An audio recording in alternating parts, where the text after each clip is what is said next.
Gabonaises et Gabonais, chers compatriotes, mesdames et messieurs les journalistes, les résultats de la dernière consultation, le référendum en vue de l'adoption du projet de constitution PDG-CTRI sont désormais connus. La proclamation officielle en a été faite par le ministère de l'Intérieur, institution désormais chargée de l'organisation des élections dans notre pays. Ils sont globalement les suivants.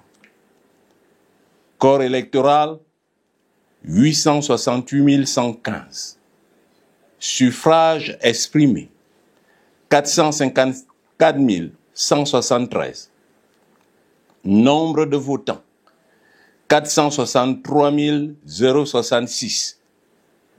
Taux de participation, 53,54%. Oui, 91,80%. Non, 8,20%. Je voudrais présentement, ainsi que je l'ai annoncé dernièrement, procéder à une analyse fine de ces résultats avant de donner mon appréciation globale sur le scrutin et tirer les justes conclusions qui s'imposent à cet effet. À en croire le ministère de l'Intérieur, le taux de participation à cette consultation est de 53,54% et le oui l'emporte largement avec un pourcentage de 91,80%.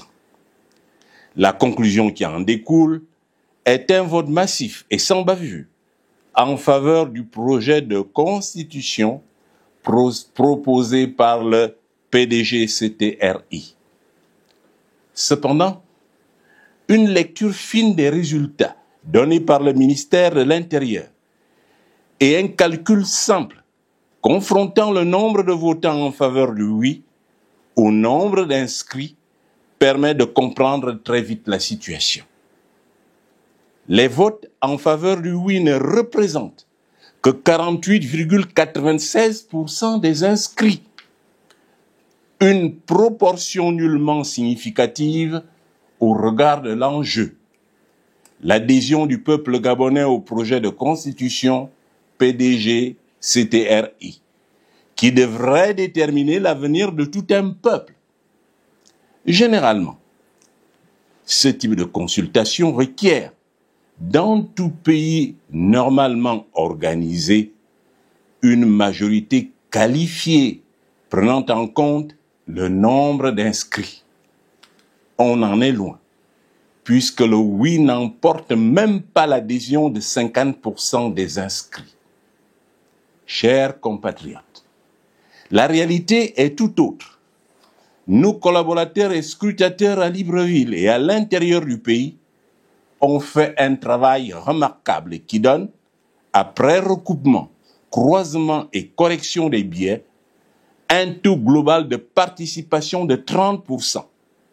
Ce taux est calculé et obtenu à partir du nombre de cartes d'électeurs effectivement retirées par les ayants droit d'une part et du nombre de personnes qui ont réellement voté le 16 novembre dernier d'autre part. En ce qui concerne le nombre de cartes d'électeurs effectivement retirées, il ressort des informations fiables recueillies auprès de nombreux responsables des centres de distribution des cartes, dont certains sont prêts à témoigner en cas de recours contentieux, que dans la majorité des mairies et autres centres de distribution des cartes d'électeurs, pas plus d'un tiers de cartes ont été retirées. C'est précisément le cas à Libreville, qui regroupe plus de 2 tiers de l'électorat. Pour ce qui est du nombre de personnes ayant réellement voté, pas un seul bureau de vote à Libreville n'a fait le plein, 500 électeurs. C'est notamment le cas dans les plus grands centres de vote, au 5e et 6e arrondissement. Ainsi, dans le centre de vote de l'école publique de Dragage, 17 bureaux de vote, seuls 2 bureaux de vote ont enregistré un taux de participation de 20%. Le nombre de votants n'a pas dépassé 3 000 sur plus de 15 000 inscrits. Au centre de vote de Bisségué, 20 bureaux de vote, l'abstention était presque totale. À l'école pilote du centre ou à l'école publique Martine Olabou, les témoignages de nombreux scrutateurs ont révélé que dans chacun de ces centres, jusqu'à midi, 12 heures, aucun des bureaux n'a enregistré plus de 50 votants. Les journalistes et autres hommes des médias qui ont sillonné les centres de vote de Libreville le savent. Les différents passages de nos collaborateurs dans les bureaux de vote et les avis recueillis auprès des scrutateurs ont révélé qu'à 17 heures, le nombre de votants ne dépassait pas le tiers requis. Cette information a été maintes fois vérifiée et croisée. À l'intérieur du pays, les différents éléments dont nous disposons révèlent qu'à plusieurs endroits du territoire, on a fait voter des morts, pratique dont le PDG est coutumier. De plus, de nombreux électeurs, majoritairement ceux qui résident à Libreville et qui sont inscrits dans leurs localités respectives, ne se sont pas déplacés et n'ont signé aucune procuration. Pourtant, plusieurs documents authentifiés révèlent qu'ils ont été comptés au nombre des votants dans leur localité et dans leur village, où on relève dans le document officiel du ministère de l'Intérieur un taux de participation de 100%. Nous disposons en cela des pièces à conviction irréfutable et plusieurs Gabonais lésés, car comptés au nombre des votants alors qu'ils n'ont pas fait le déplacement, sont prêts à témoigner en cas de recours contentieux. Deux provinces retiennent particulièrement l'attention. Premièrement, le Haut-Ogooué, où on a enregistré, comme à l'accoutumée, des scores insolites de 100%. C'est du déjà vu. À en croire que ce jour-là, personne dans le Haut-Ogooué n'a été malade, ni empêché, ni indisponible. Deuxièmement, le Wollentem, et précisément le département d'Untem Bitam, où des militaires en uniforme ont battu publiquement campagne pour le oui, sans aucun scrupule. Penchons-nous à présent sur la méthode PDG-CTRI, corruption et achat de conscience. Si dans le temps, le PDG était plus discret, car il passait nuitamment chez les chefs de quartier, chefs de village et autres notables, lors de la dernière consultation, celle du 16 novembre 2024, les distributions d'enveloppes d'argent ont été publiques. Plusieurs documents audio et même vidéo en attestent, et nombreux sont les électeurs et autres participants au scrutin qui sont prêts à témoigner à visage découvert. À cela, il faut ajouter des témoignages écrits de nombreux votants scandalisés. Quelle désolation pour notre cher Gabon. En réalité, le croisement des données relevées par nos différents collaborateurs et divers scrutateurs avec les vérifications opérées à partir des témoignages et autres relais sont les suivants. Corps électoral, 868 115. Taux de participation, 30%. Nombre de votants, 260 434. Nombre de votes en faveur du non, 143 239, soit 55%. Nombre de votes en faveur du oui, 117 195, soit 45%. Ainsi, à l'occasion du scrutin du 16 novembre 2024, le non l'emporte largement. Le taux global d'abstention est de 70%. Toutefois, le nombre important de votes en faveur du oui, 117 195, s'expliquerait par le bourrage des urnes, l'usage in fine des cartes non retirées, le mauvais décompte final, car toute enveloppe comportait deux poches, celle réservée au choix du votant et celle du rejet, la poubelle, ce qui était de nature à favoriser la fraude. Les résultats globaux ci-dessus, corrigés de biais, sont plus vraisemblables, car par ailleurs en cohérence avec ceux obtenus en France, où réside la plus grande communauté de Gabonais à l'extérieur. Ils sont les suivants. Inscrits, 5586. Votants, 1447. Abstention, 4139. Il en ressort un taux d'abstention global de 74,10% et un pourcentage global de 45,89% en faveur du oui et 51,35% en faveur du non.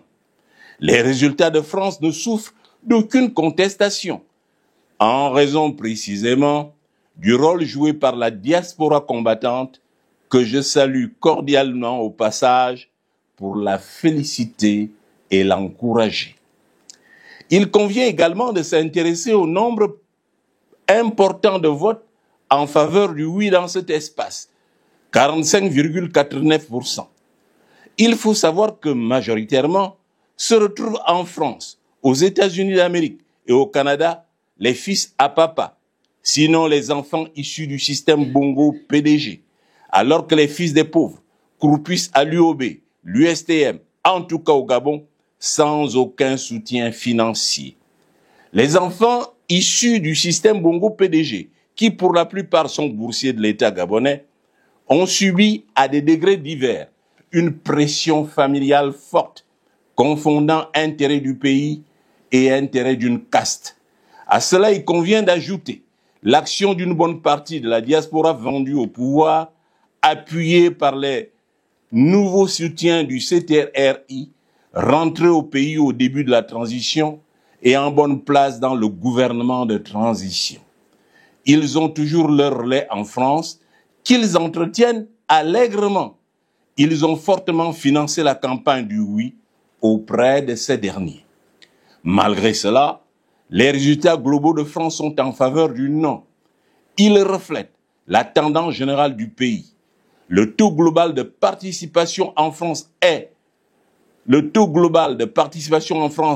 est de 25,90%, ce qui est également conforme à la tendance nationale. Le taux d'abstention global y est, ainsi qu'indiqué plus haut, de 74,10%. Il est proche de la tendance générale du pays, 70%. Chers compatriotes, la dernière consultation appelle de ma part les observations suivantes. Premièrement, comme à l'accoutumée, les résultats du ministère de l'Intérieur ne correspondent nullement à ceux de nos scrutateurs et aux calculs fins auxquels nos équipes ont procédé pour mieux tendre vers la vérité des urnes. Cette situation augure de ce que pourrait être l'élection présidentielle si elle était organisée par le PDG-CTRI et notamment par le ministère de l'Intérieur. Deuxièmement, les PDGistes doivent savoir que les temps ont changé et bien changé. C'est fini les moments où M. Omar Bongo passait avec 99,99% et tout le monde applaudissait et s'en accommodait. C'est une époque bien révolue. Nous sommes à l'ère des nouvelles technologies de l'information où toutes les magouilles et autres malversations sont facilement mises à nu. Une époque où la gestion d'un État ne relève plus du seul pouvoir au sommet, mais de tous les citoyens, acteurs politiques, économiques et sociaux. Troisièmement, le CTRI doit savoir que le peuple gabonais a vomi le PDG le 26 août 2023 et que continuer à flirter et à œuvrer avec lui porte malheur et conduit inexorablement à un cuisant échec. Lors du dernier scrutin, le CTRI a eu recours à l'expertise du PDG en matière de fraude et de bourrage des urnes, mais pour quel résultat? Quatrièmement, male parta, male dirabuntur, disaient les latins. Le bien mal acquis ne profite jamais. Depuis le 30 août 2023, le CTRI s'est mis dans une mauvaise posture. Il ne s'en sortira nullement, à moins de rendre très rapidement le pouvoir aux civils. Toute forme de trafic et autres manipulations ne donneront rien. En effet, un regard sur le passé récent permet de scruter les principales actions du CTRI qui se sont toutes soldées par des échecs ou sont, à tout le moins, périlleuses pour le pays, avec en prime la dégradation des finances publiques, le ralentissement de la croissance, l'augmentation de la corruption et la destruction de notre économie. Quelques exemples permettent de conforter ce point de vue. Les chantiers du CTRI, pour la plupart ouverts depuis Omar Bongo et depuis Ali Bongo, cuisant échec, presque toutes sont à ce jour arrêtées. Le paiement de la dette, cuisant échec, le pays s'enlise. On est passé en 8 mois d'une dette à 54% du PIB à une dette à 73%. Le paiement des pensions retraites, cuisant échec. À peine 30 milliards de francs CFA ont été mobilisés sur une facture globale de 130 milliards de francs CFA. L'achat de Assala Énergie, cuisant échec. L'opération apparaît comme une grosse arnaque qui compromet les ressources pétrolières futures de notre pays, d'autant que l'on ne sait pas toujours ce que le Gabon a concédé aux géants suisses de la négoce pétrolière Gunvor. La création d'une compagnie aérienne, cuisant échec, elle s'est soldée par l'achat des aéronefs au rebut dont personne ne veut. Le paiement des rappels, cuisant échec, de nombreux fonctionnaires attendent toujours qu'on leur paye leur dû. Le référendum constitutionnel du 16 novembre 2024, cuisant échec, malgré les sommes englouties, 27 milliards de francs CFA selon de nombreuses sources, et une logistique de campagne impressionnante, la sanction est sans appel. La défaite et un taux d'abstention jamais enregistré depuis l'indépendance de notre pays en 1960, 70%. L'avant-dernière opération, lancée le 7 novembre et clôturée le 14 novembre de l'année en cours 2024 et portant sur un montant en principal de 180 milliards de francs CFA, est elle aussi périlleuse et hasardeuse. Je voudrais précisément à ce sujet éclairer davantage l'opinion gabonaise. Il ne s'agit nullement dans cette opération qu'on nous présente, tambour battant, comme la plus grande réussite du CTRI, ni d'une augmentation de la trésorerie à concurrence de 180 milliards de francs CFA, ni d'un surcroît de liquidité pour notre économie, pas plus qu'il ne s'agit d'un allégement de notre dette, autrement dit, d'une réduction du montant global de la dette gabonaise sur la base d'une politique de désendettement efficace. Il s'agit en fait d'un rachat de notre dette par une émission des bons de trésor malheureusement libellés en dollars, avec pour seul avantage de différer le paiement de notre dette et ainsi desserrer la contrainte de paiement pour éviter le défaut. Le Gabon a par le passé, doit-on rappeler, emprunté 2,5 milliards de dollars entre 2007 et 2013.